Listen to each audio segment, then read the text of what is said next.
BJP विधानसभा चुनाव को लेकर अभी से चुनावी मोड में है। बीजेपी मुखिया जेपी नड्डा 2 दिन की यूपी दौरे पर शनिवार को लखनऊ पहुंचेंगे। ज्यादा जानकारी दे रहे हैं संवाददाता अविनाश सिंह। भाजपा के राष्ट्रीय अध्यक्ष जेपी नड्डा कल 2 दिवसीय दौरे पर लखनऊ पहुंचने वाले हैं।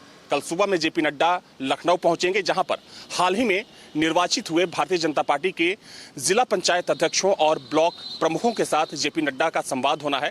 ये तय माना जा रहा है कि आगामी विधानसभा चुनाव के मद्देनजर जो तमाम जिला पंचायत अध्यक्ष हैं और ब्लॉक प्रमुख हैं, उनको भारतीय जनता पार्टी चुनाव से संबंधित अहम जिम्मेदारी सौंप सकती है। इसके अलावा कल लखनऊ भाजपा मुख्यालय में जेपी नड्डा की प्रदेश अध्यक्ष, संगठन महामंत्री और जो प्रदेश के दूसरे महत्वपूर्ण और जो बड़े भाजपा के पदाधिकारी हैं उनके साथ भी बैठक होनी है। माना जा रहा है कि उस बैठक में आगामी विधानसभा चुनाव को लेकर रणनीतियों पर चर्चा होगी। और ये भी संभव माना जा रहा है कि अब तक भारतीय जनता पार्टी ने जो भी एक चुनावी खाका तैयार किया है, उस चुनावी खाके को कल जेपी नड्डा प्रदेश के संगठन को सौंप देंगे कि इसी के आधार पर आपको अगले चुनाव में जाना है। हालांकि परसों जेपी नड्डा आगरा जाएंगे और वहां भी कई महत्वपूर्ण कार्यक्रमों में जेपी नड्डा को शामिल होना है। वीडियो जर्नलिस्ट दीपक राणा के साथ अविनाश सिंह, न्यूज स्टेट लखनऊ।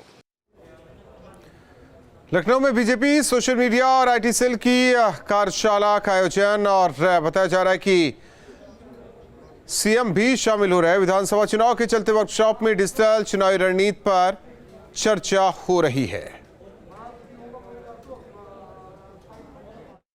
लखनऊ में आज यूपी भाजपा आईटी सेल और सोशल मीडिया सेल की एक महत्वपूर्ण बैठक बुलाई गई है। इस बैठक में पूरे प्रदेश के तकरीबन 500 से ज्यादा वॉलंटियर्स जो कि यूपी भाजपा आईटी सेल और सोशल मीडिया सेल से जुड़े हुए हैं, इस बैठक में शामिल हो रहे हैं।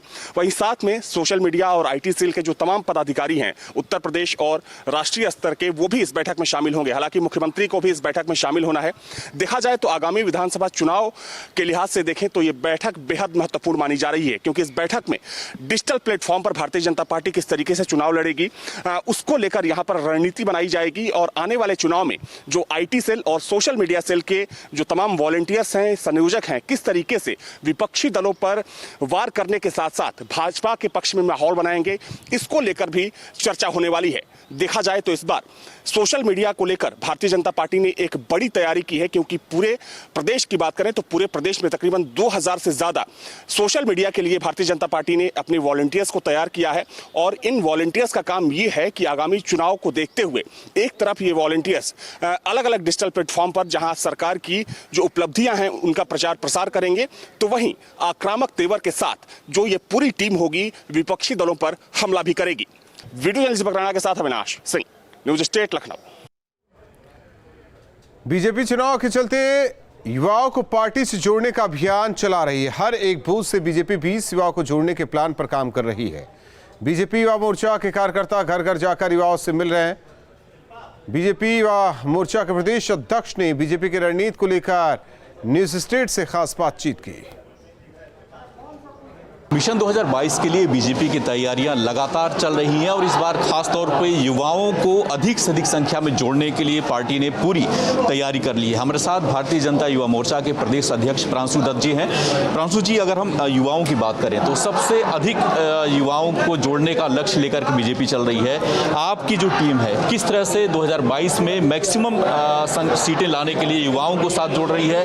कहाँ कहाँ पे संगठन को और विस्तार करने की जरूरत आपको? देखिए, जिस प्रकार का काम मोदी जी और योगी जी कर रहे हैं, स्वाभाविक रूप से युवाओं का आकर्षण भाजपा के प्रति बढ़ा हुआ है और भारी संख्या में नौजवानों के साथ हम लोग 350 से अधिक सीटें जीतने वाले हैं। पूरे प्रदेश में दौरा हुआ, मैं पूर्व से लेकर पश्चिम तक दौरा कर रहा हूं, तो नौजवानों में बहुत जबरदस्त उत्साह भारतीय जनता पार्टी के प्रति देखने को मिल रहा है। सरकार की जो योजनाएं हैं, खासतौर पर योगी सरकार की अगर योजनाओं की बात करें तो युवाओं को रोजगार देने के काम तमाम किए हैं सरकार ने। इसके अलावा और भी हर वर्ग को जोड़ने की साधने की कोशिश की है। कितना बड़ा लाभ उसका आपको चुनाव में आने वाले समय में देखने? देखिए, हमारी सरकार ने लाखों नौकरियां दी हैं और अगर पुरानी सरकार की बात करें तो पुरानी सरकार में मध्य उत्तर प्रदेश के केवल 1 आध जिले और एक वर्ग को नौकरी मिलती थी। इस सरकार ने पूरे उत्तर प्रदेश के हर योग्य नौजवान को नौकरी देने का काम किया है। इसके अतिरिक्त जो व्यवसायी हैं, जो पुरानी सरकार में भयभीत रहते थे गुंडे बदमाशों से, इस सरकार ने अपराधियों पर कठोर कार्रवाई की है, तो व्यवसायियों में भी एक जबरदस्त उत्साह भारतीय जनता पार्टी के प्रति देखने को मिल रहा है। प्रांशु जी, अगर हम युवाओं की भागीदारी की बात करें